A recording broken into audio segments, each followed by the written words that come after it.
Religion is the solution for the things happening all around the world. Jihad does not mean any war fought by any Muslim. Jihad basically means to strive to struggle. The Hindus and the Muslims will be united. He is not cosmic energy, he is more superior than that. Quran gives you the solution to the problems of humankind. Not that we shall despise each other. That according to Japan, India will be the superpower of the world. We will be a superpower, will be far superior to the Americans.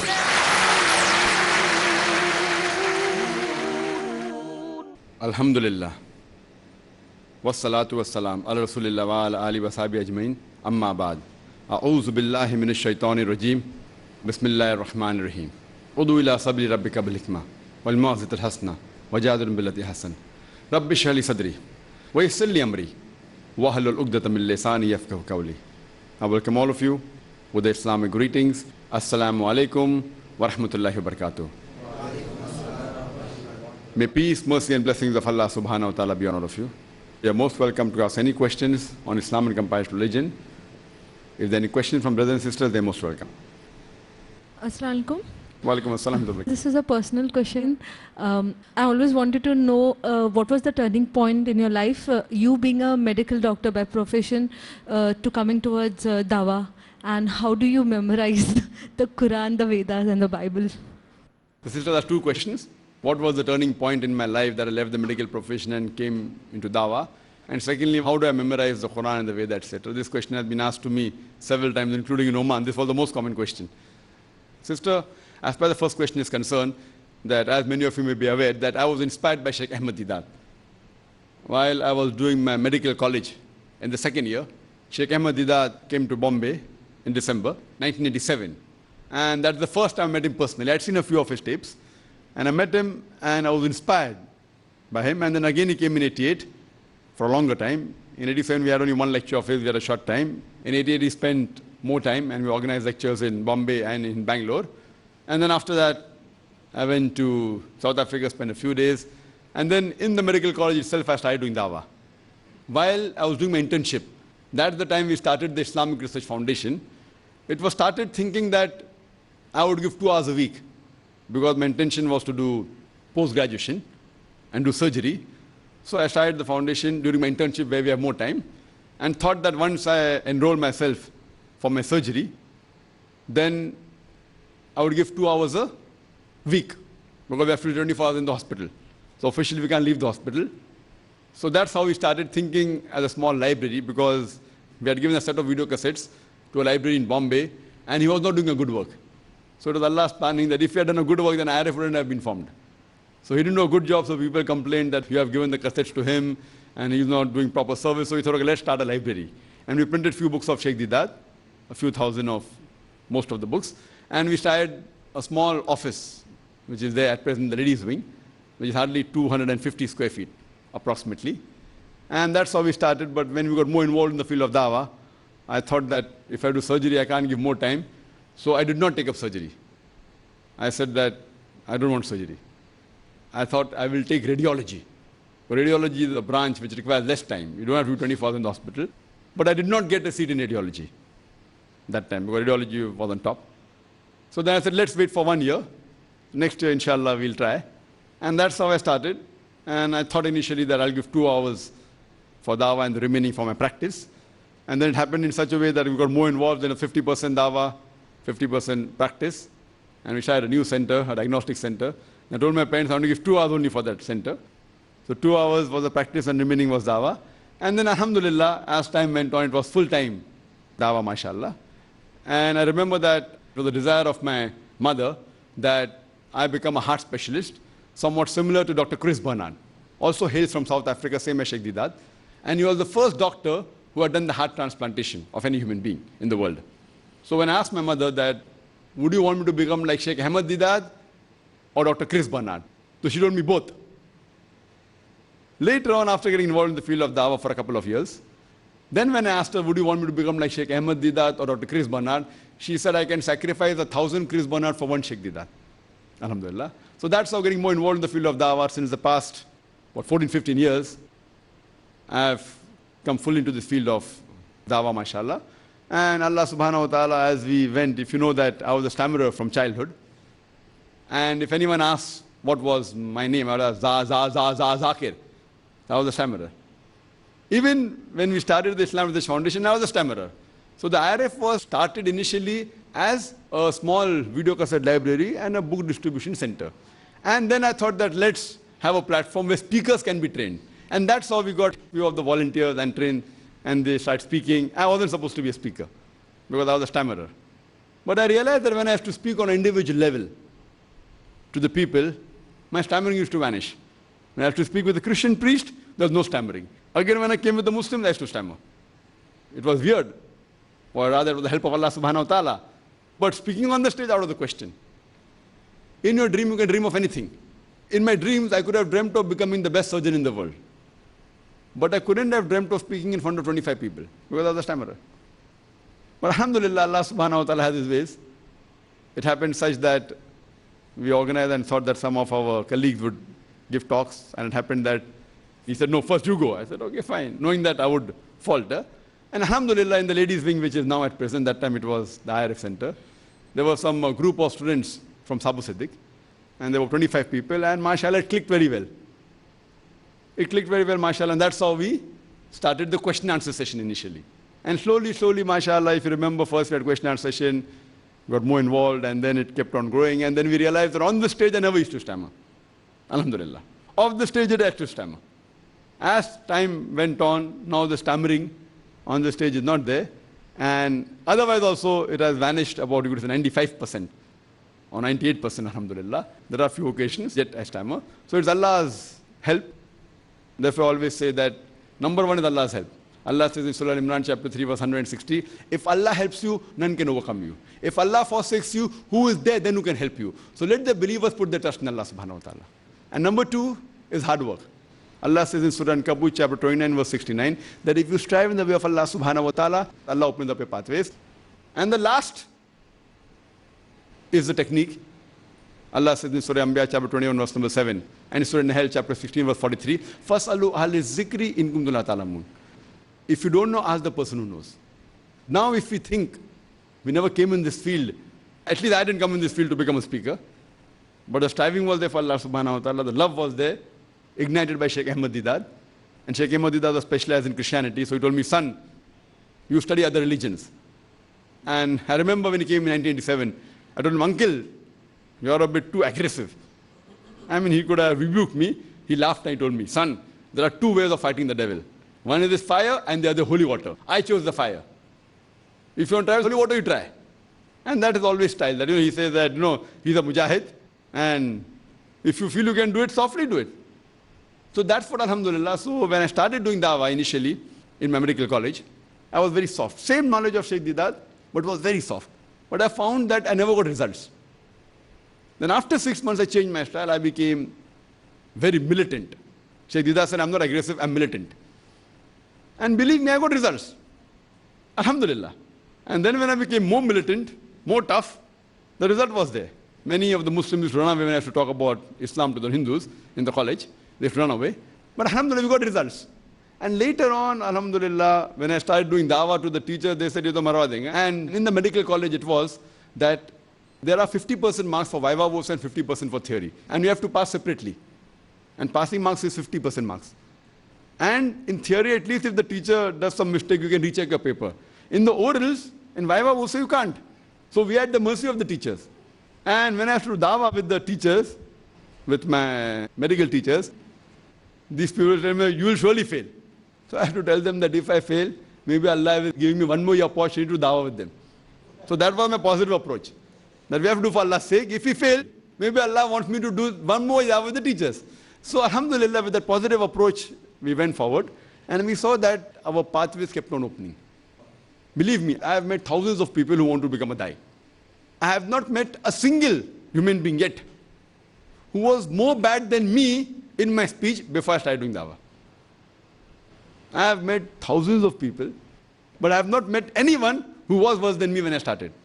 So if Allah helps you, none can overcome you. If Allah forsakes you, who is there then who can help you? So let the believers put their trust in Allah. And come to the second part of the question, that how do I remember these verses? And again telling that we never came in this field.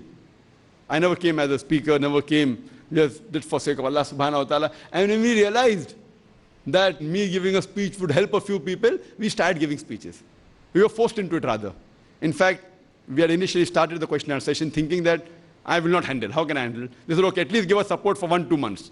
Then once a week. So we thought, okay, I will be speaking only for about 7-8 times and then I will go back and do administration. When we started, it was so successful that, mashallah, I was pushed forward and the other people got cold feet. So I used to go and support them many times. Alhamdulillah. That's how it started. So we never had the intention. And now, if I given the choice, I would not exchange my position. That's what I tell my wife. That if someone tells me that at present in this world, would you exchange your position with anyone else in the world? I'd say no. Not even with Bill Gates. Not even with king or with a prince. What respect Allah has given us, has given me, alhamdulillah. Not that we came for that.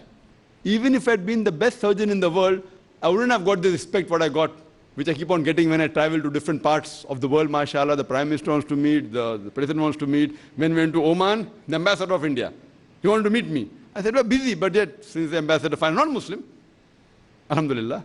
So here we realize the amount of respect we get because Allah gives respect. Allah gives izzat and He gives illat. He is the one. So we never imagined at this young age that we'd get so much of respect and so much of, alhamdulillah, honor, which even being the best surgeon in the world we would not have got. So if I was asked, I would not like to exchange my position with anyone that I know in the world. That doesn't mean that I am claiming to be the best person. I am not. I am nowhere close to anyone. But the honor and the respect Allah has given us, hardly we have knowledge, hardly we know anything, and say, yet Allah has given us so much honor and respect. The main thing is Allah's help, number one. Second is hard work, and third is technique. So as far as the memory is concerned, that's the question that is always asked to me. When I say these three things are important, the next question comes, what is the technique? I say technique is the least important. This is the problem. When I'm telling Allah is most important, no one asks that how to get Allah's help. No one asks me how to strive. So far, I have told these three things to thousands of people. Everyone asks me, next question, Brother Zakir, what is the technique? That means they aren't paying attention. I said number one is Allah's help. Number two is striving. Third is technique. It is the least important. But yet the next counter question is, Brother Zakir, what is the technique? The technique is the Quran. That first get Allah's help. If Allah helps you, you will surely be successful. And if you strive, you have to get success. If you don't get success, you haven't strived properly. I mean, to a person who could not speak, alhamdulillah, there are hundreds of thousands of people coming to hear. It is because of Allah's help. There's no other way. So the problem is that in the dawah training, what we do, we show that it is possible with Allah's help. Your technique is last and the least important. For example, Shadidar always, he told me, son, did anyone train you? I said, no. Me? Did anyone train me? I am a 6th standard pass. So therefore, all the training programs are useless. He should tell me. See, I am untrained. Do you get training? Did I train you? I said, no. So, how you picked up? You had the jazba, you had the passion. When you started, so did I come to train you? I said, no. Then he realized that his dawah training programs weren't successful. But then, alhamdulillah, we got a compromise. Our training programs have been successful because we changed the course, alhamdulillah. So the thing is, Allah's help is number one. Allah's help, then comes striving, then comes technique. People know many other better techniques. You go in MBA, they have the technique of memory called the triangle, and their technique called pegging, which I came to know afterwards, that these techniques do exist. But with all your pegging and all your triangle, we had many students who had an MBA, and they had learned. But when they come to the training program, they forget Allah's help and they try the technique and they go down. And in the starting, they're on top in memory. But by the time 2 days, 5 days, 1 week goes, then they go behind. Plus, we had trainers, even in IRF, who came to our school, who could say things. Tell me 30 new things and I'll tell. I said, okay, fine. You're a Muslim. I'll tell you the names of surahs with the numbers. Can you repeat it? No, no, no. No, see, why you test me? I said, I'm going to test you. When you say we can repeat anything, so the thing that all these techniques have got certain pros and cons, which doesn't work anywhere and everywhere.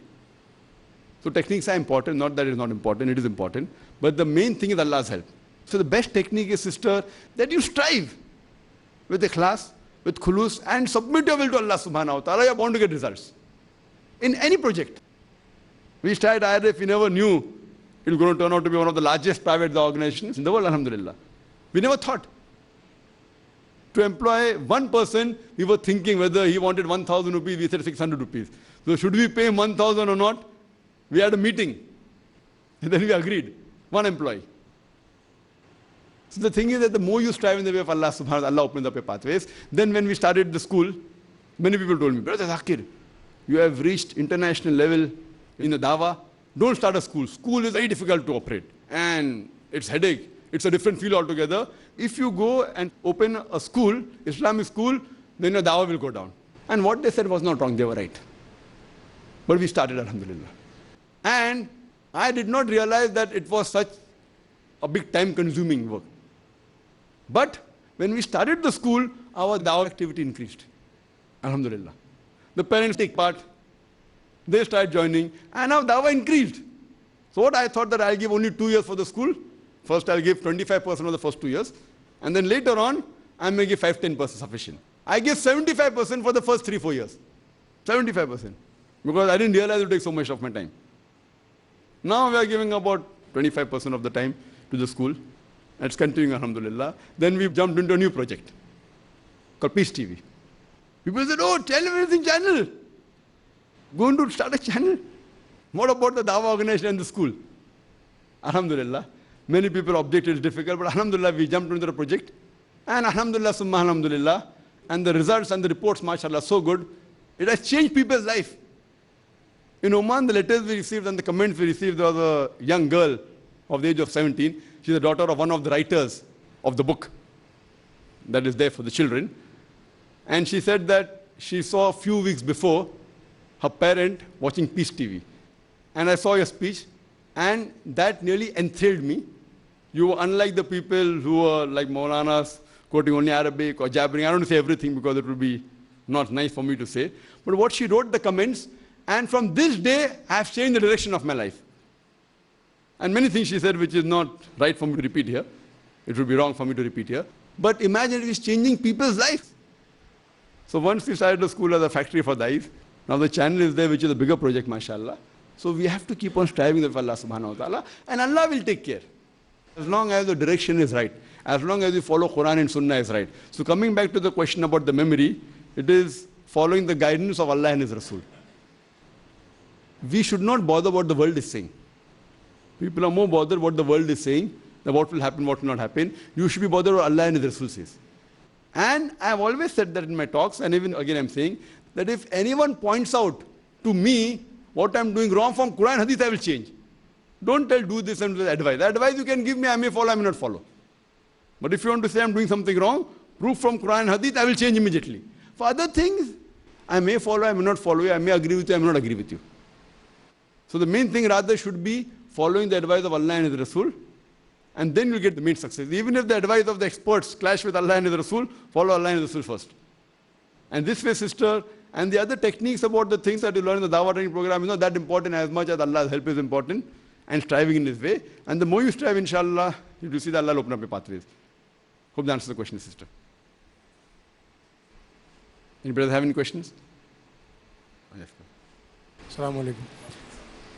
It is mentioned in Old Testament that God Almighty tell Musa, peace be upon him, that I will rise a prophet unto their brethren, which we knows that this prophecy goes to Muhammad, peace be upon him. But Christian tells in the New Testament, I don't know the verse, I think it is in Philip's verse number 45, that we have found the prophet which is in the law of Moses.